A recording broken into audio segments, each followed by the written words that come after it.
जय हिंद दोस्तों, कैसे आप सब? उम्मीद करते हैं आप लोग बहुत ही अच्छे होंगे। दोस्तों, जैसा कि आपको पता है, पंचायत सहायक भर्ती से रिलेटेड हम हर एक लेटेस्ट अपडेट लगातार आपको दे रहे हैं। आप लोगों का सवाल बहुत ज़्यादा हो गया है, तो मैंने सोचा कि आज इस वीडियो के माध्यम से आप सभी का मैं जवाब इसमें देने का प्रयास करता हूं। दोस्तों, सभी का तो नहीं दे पाऊंगा, लेकिन फिर भी जो भी मैंने क्वेश्चन आज उठाए हैं बहुत ही महत्वपूर्ण है और उम्मीद करूंगा कि आप लोगों का भी इसमें कहीं ना कहीं कुछ ना कुछ मैटर इन्वॉल्व हो। क्योंकि दोस्तों, मैटर बहुत सारे होते हैं, परेशानियां बहुत सारी होती हैं। कोई एक उसमें आके ऐसा कमेंट कर देता है, ऐसा सवाल कर देता है ताकि वो अच्छा लगता है और उसे हम अपने वीडियो के माध्यम से बताने का प्रयास करते हैं आपके जवाब को लेके। तो चलिए दोस्तों, चलते हैं उस सवाल पे। आखिर क्या सवाल है और उसमें क्या क्या स्टेप हैं, कैसे उसको समझना चाहिए, कैसे जानना चाहिए।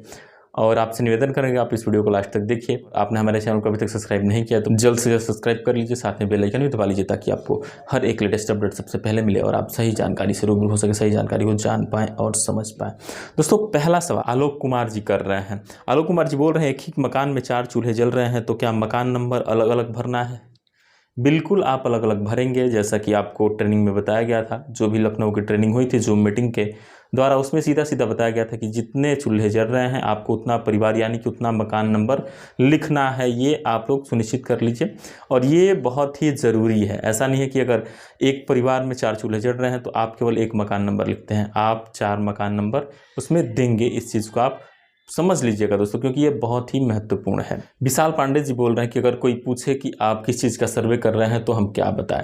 देखिए विशाल जी, आपको सीधा सीधा बोलना है कि ग्राम पंचायत के सभी परिवारों का ऑनलाइन डाटा यहाँ पे फीड करना है। किसको क्या क्या सुविधाएं मिली हैं, किसको क्या क्या सुविधाएं नहीं मिली हैं, ये तमाम डाटा यहाँ पे फीड करना है। पंचायत सहायक पोर्टल पे फीड करना है, पंचायत सहायक एप्लीकेशन के माध्यम से फीड करना है। और इसमें बहुत सारे पंचायत सहायक फॉर्म का भी इस्तेमाल कर रहे हैं। फॉर्म का इस्तेमाल करने से ये सुनिश्चित हो जाता है कि आपने जो भी डाटा भरा है खुद से नहीं भरा है। जो परिवार है वो खुद वो डाटा फिल करके फॉर्म में दिया हुआ है, जबकि उसमें परिवार के मुखिया का सिग्नेचर भी है।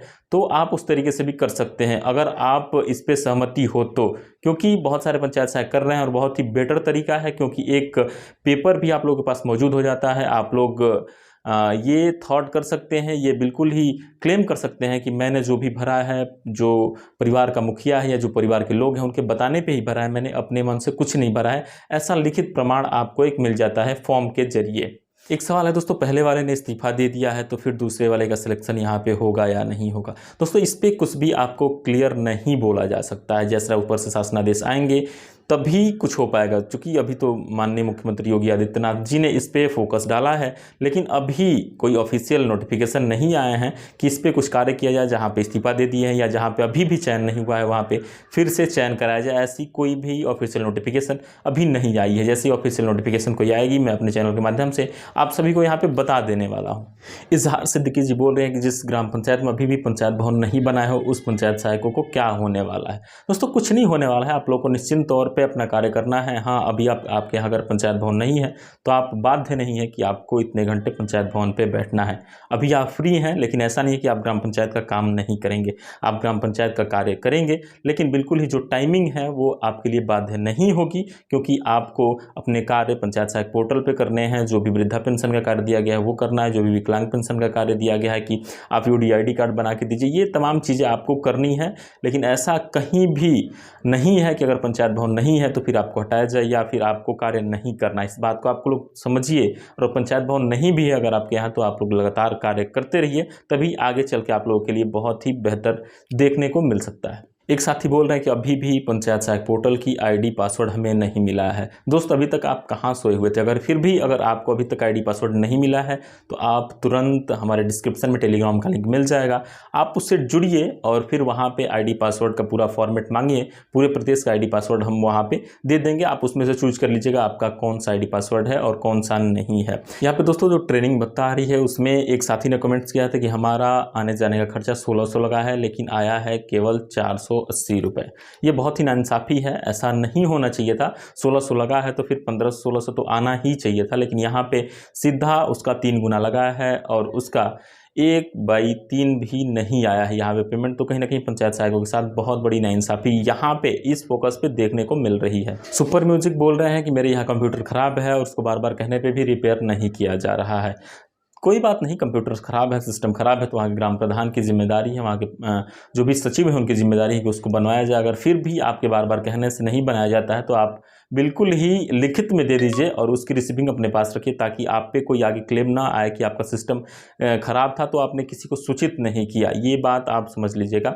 या फ़ोन कॉल से आप रिकॉर्ड करके वो रिकॉर्डिंग रखिए कि मैंने आपको सूचित किया था कि हमारा सिस्टम ख़राब है, लैपटॉप ख़राब है, या जो भी चीज़ें हैं वो डैमेज है, लेकिन फिर भी आपने इस पर ध्यान नहीं दिया। तो आप इस चीज़ को बिल्कुल ही नोट कर लीजिए, नहीं तो फिर अगर कोई भी कार्य आगे चल के समय पर नहीं हो पाता है तो फिर आपकी जिम्मेदारी बनती है तो और आप यहाँ पे दोषी पाए जाते हैं। दोस्तों, आप इस पे फोकस करिए और ज़रूर ही लिखित में या कोई भी प्रूफ साइड एक ले के चलिए कि आप पे कोई क्लेम ना आए, कि ये क्लियर हो कि आपने पहले बताया था और लापरवाही आपके द्वारा नहीं की गई है, किसी दूसरे के द्वारा की गई है। ये आप समझ के चलिएगा। मनोज सिंह चौहान बोल रहे हैं सर फिंगर डिवाइस नहीं मिलेगी क्या? दोस्तों, यहाँ पे जो भी नोटिफिकेशन आया थे भर्ती के टाइम में क्या क्या चीज़ें आपको मिलेंगी, उसमें फिंगर डिवाइस का कहीं भी मेंशन नहीं है। फिर भी ग्राम प्रधान और सचिव चाहे तो आपको ये डिवाइस दिलवा सकता है, ऐसा कोई दिक्कत नहीं है। लेकिन जो जियो की बात की जाए तो जियो में ये सारा कुछ लिख के नहीं दिया गया है कि आपको ये सामग्री मिलेगी। जो सामग्री लिख के दी हुई है वो सामग्री आपको मिलनी तय है। रही फिंगर डिवाइस की बात, तो इसके बिना बहुत सारे कार्य नहीं हो पाएंगे, तो ये सामग्री भी आपको मिल जाएगी। आप अपने सचिव से और ग्राम प्रधान से इस पर फोकस करिए कि सर ये चीज़ें हमें चाहिए, इसके बिना कई कार्य हैं जो अभी नहीं हो पा रहे हैं, तो आप लोग सीधा सीधा बोल सकते हैं। दिवाकर तिवारी जी बोल रहे हैं कि सर हम लोग की सैलरी कब तक यहाँ पे बढ़ने वाली है? देखिए दिवाकर जी, इसमें कुछ क्लियर तो नहीं कहा जा सकता, लेकिन सबसे पहले आपको 1 साल वेट करना होगा, उसके बाद भी आगे कुछ हो सकता है। सैलरी बढ़ भी सकती है, नहीं भी बढ़ सकती है, लेकिन ये तो क्लियर है कि 2 साल के लिए फिर आपको यहाँ पे रखा जाएगा। जैसे अभी एग्रीमेंट बने हैं, जैसे अभी अनुबंध बने, उसी तरीके से फिर 2 साल के लिए आपका अनुबंध बनने वाला है। और रही पेमेंट की बात, तो पेमेंट 1 साल के बाद बढ़ सकते हैं। मैं क्लियर नहीं कर सकता कि बढ़ेंगे ही, लेकिन अनुमान बहुत ही ज़्यादा है, तो आप लोग निश्चिंत रहिए। कहीं ना कहीं पेमेंट को लेके पॉजिटिवता यहाँ पे देखने को मिल रही है। तो दोस्तों, आप लोगों ने देखा, मैंने तमाम जानकारी आपको देने का प्रयास किया। जो भी चीज़ें, जो भी कमेंट्स मुझे दिखे, जो भी फर्स्ट कमेंट्स मुझे दिखे, वो मैंने आपको पिकअप किया और उसके बारे में तमाम चीज़ें मैंने बताने का प्रयास किया अपनी वीडियो के माध्यम से। उम्मीद करूंगा आपको ये तमाम जानकारी अच्छी लगी होगी। ऐसी तमाम जानकारी के लिए आप हमारे साथ बने रहें। हम आपको हर एक लेटेस्ट अपडेट से लगातार रूबरू कराते रहेंगे। दोस्तों, फिलहाल इस वीडियो में इतना ही। मिलते हैं अगली जानकारी के साथ अगली वीडियो में। फिलहाल के लिए विदा लेंगे दोस्तों। जय हिंद।